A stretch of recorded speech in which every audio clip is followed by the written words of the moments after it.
All I am saying is God has got to be aware that we are living in a different era and times change. I mean, this is not the 19th century, Vinny, or even the 20th century. Boy, you talking like God ain't never seen this type of thing before.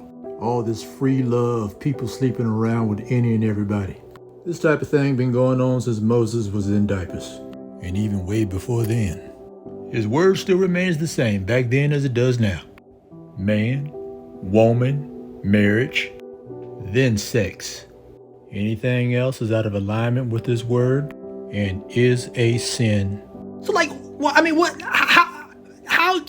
I mean, what I. It ain't complicated, Benny. I will tell you what it is, my Bible bashing brother.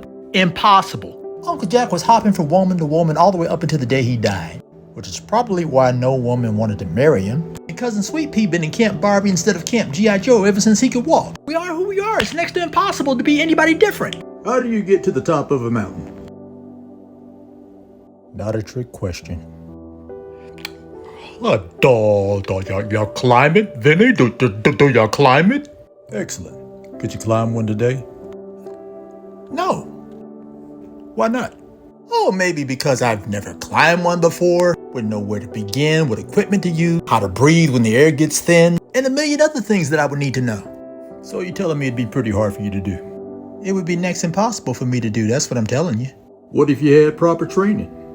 Well, yeah, I mean, I'm sure if I had expert training, I'm sure I could manage it in a few years. But eventually you'd be able to climb it. Sure, why not? So understanding what you needed to do to get to the top of the mountain wasn't complicated. You'd have to climb it. But how to climb it is a whole different story.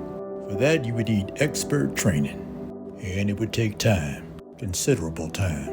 But eventually you would get there. So what seemed impossible at first became very doable. Understanding what God wants you to do ain't complicated, Benny. It's doing what he wants you to do that makes life a whole new ballgame. Now that can seem next to impossible. Sexual desires are extremely powerful. Can't just flip a switch, which is why we need to be empathetic and keep people in prayer with these desires that are not in alignment with God's will. It is only through complete submission to the expert trainer, Jesus Christ, that through time, eventually, one can reach the top of the mountain and their desires will match the will of God. So you're saying Uncle Jack could have changed? Good Lord would have had to put in some overtime, but eventually he'd have got him.